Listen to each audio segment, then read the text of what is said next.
is I always mirror whatever's in the previous panel. I always double check as I'm doing it. Sometimes I'll actually just stare at panel 1 if there's a face shot that I'm carrying of that character as he moves throughout his or her sequence. I will focus on that first face shot because I know the reader will.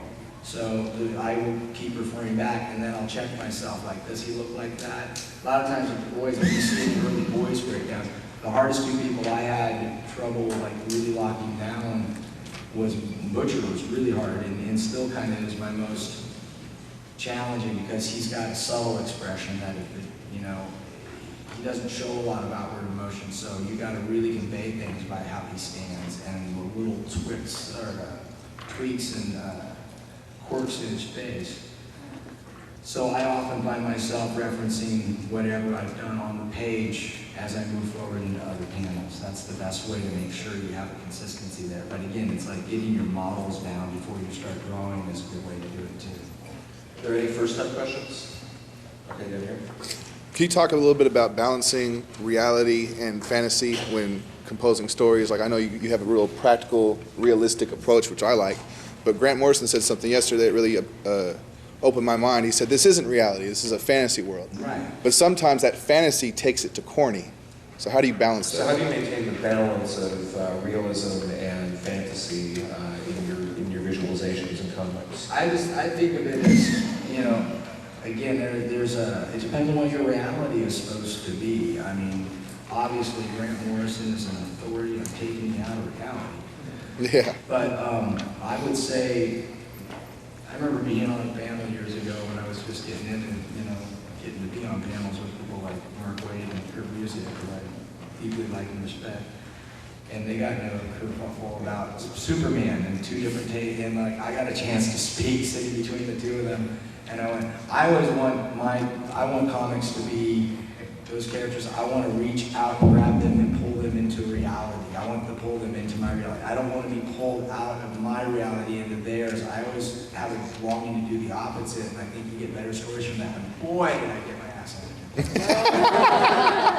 I was like, I'm just going to go over here and cry. That's ridiculous. Why would you buy a comic if you want to read about reality? Read the newspaper. Whoa.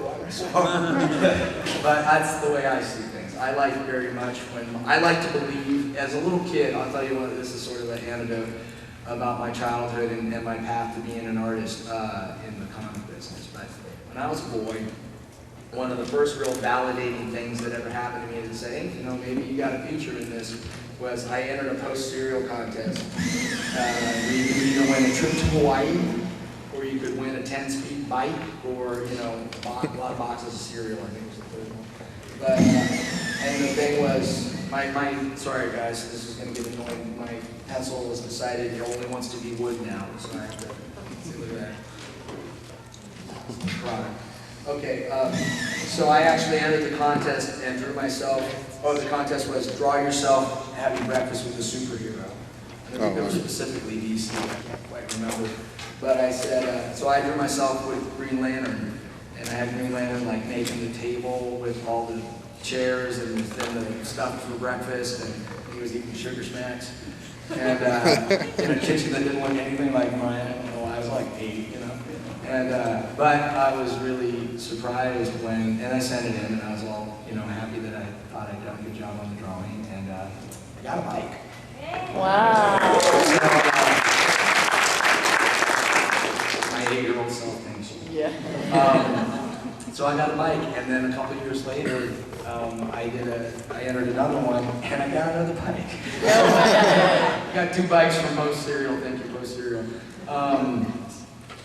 But in that, but that was such an appealing challenge to me, bringing Green Lantern into my kitchen for breakfast. You know, like as a kid, that's what you dream about. You know, you want to. That's why I always think. I think that's why you got the teen sidekick or the kid sidekicks started to emerge back during the war years, because there was a lot of kids that didn't have dads. You know, dad didn't come home from the war.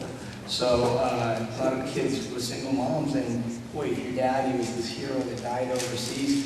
You know, you start to hero fixate, and next thing you know, you want to be Robin because you want Batman to be your dad, you know.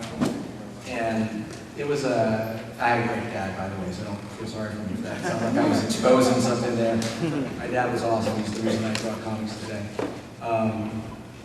Very supportive, and if you have kids that like to draw, by all means, you know, let them run with it. You never know where it's going to go. But I saw, but I think that's what those heroes were born of. And I think that's something I like to convey, just to bring it back on topic since I'm rambling while I draw. I told you I'd do this.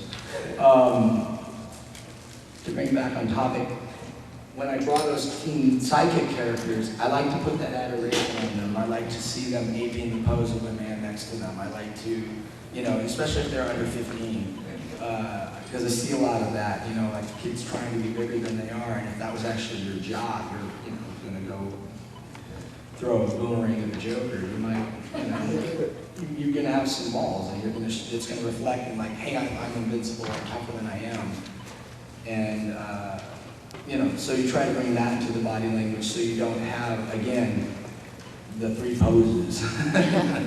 Standing here angry, I'm crossing my arms, and hey, what's that?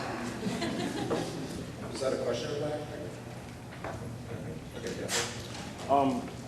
It's kind of related to some things you've already spoken of, so Sure. hopefully it's not too repetitive. But okay, like I'm looking at this Wolverine here, Yes. and I'm thinking about a Conan story you did not too long ago, and like those are similar characters in a way. Yes, that's actually a really good observation, is noticing the similarity between Conan and Wolverine. What's the rest of your question? And then I think about like the boys, they're not so superhuman in physique.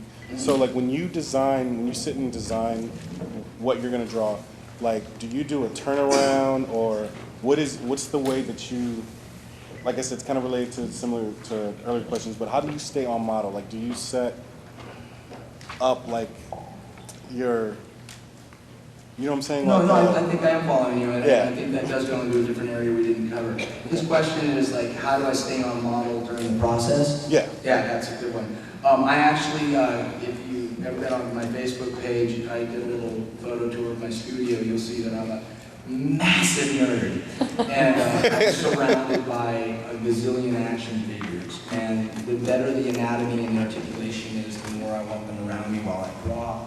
I bought some of those DC Direct 1/6 scale figures because I love the way the clothes fold in the, you know, armpits and the crotch, because it's natural and you can change that pose. So I like to use that stuff to be on model. I have little sculpted heads that I work off of for shading. And But you sometimes sculpted yourself? if I need a weird angle or whatever, I will just hold the head in my hand and kind of study it while I draw like that. That's a really good way of staying on model. And so I've made my own custom butcher, and I draw from that. Oh, okay. You know, so I got into custom action figure building again because I'm a nerd. Yeah, what's your question? Was there an identifiable point in time where you realized that, you know, I'm actually ready professionally to do this? No, and the question is, was there ever an identifiable point where I said, hey, I'm ready to be a professional? No. I will honestly tell you, I still don't feel like that. I'm just happy that you guys disagree. Yeah. Yep, back here. Can you talk about when you're doing something like trying to find a mundane pose like Wolverine picking up the phone? How do you figure that out? Do you do it by imagination? Do you look for the photo? Do you stand up and take the photos yourself? Yeah, I actually, when I was working on Wolverine and Deathlock, I have some very embarrassing photos that nobody will ever see. My wife took for me. I'm doing the pose I could feel in my head, and so I'll just demonstrate them here now for you. Is this to stand on or what, collapse? I wouldn't do it. Okay, I'm gonna stand on a chair. Well, you need to see my legs, so I mean, this is I where- need to see. You see my legs. Okay. Move the water pit. No, we don't want this to be the story from San Diego. We were there on Darick's last day. Okay, so Charles, can you hold the microphone again? That'd be great. So I can get my hands. Thanks, Roy. All right, so the Wolverine, that, like what I'm trying to draw here. So sometimes, yeah, you get in front of the mirror, or I got photos of myself because that hunch is really, really hard.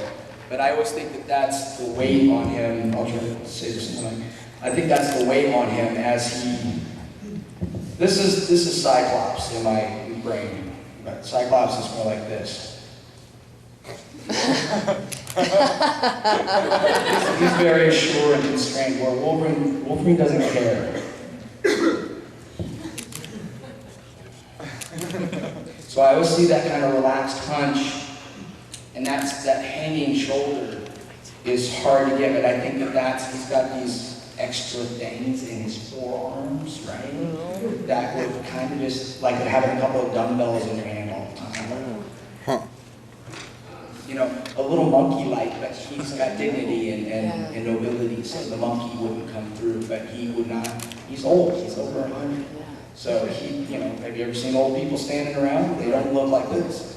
They look tired, like me. You know? So it's so that weight in the hands, I think, is really an important component to try to capture. I'm not saying I did it, but that's what's going on in my brain. So it's that punching, and I got a photograph of myself. See, I don't like this, but I got a photograph of myself, you know, standing around, so I could see how the light hits me and how you get that curve in the spine, because I couldn't tell anybody else how to quite do what I see and feel when I'm trying to put that on paper.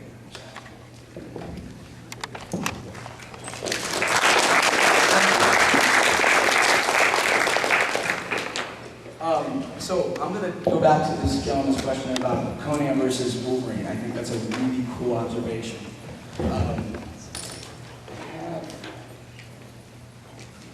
have it on my phone. Oh, I got a body language on my phone. We're gonna see what technology can do for us right now.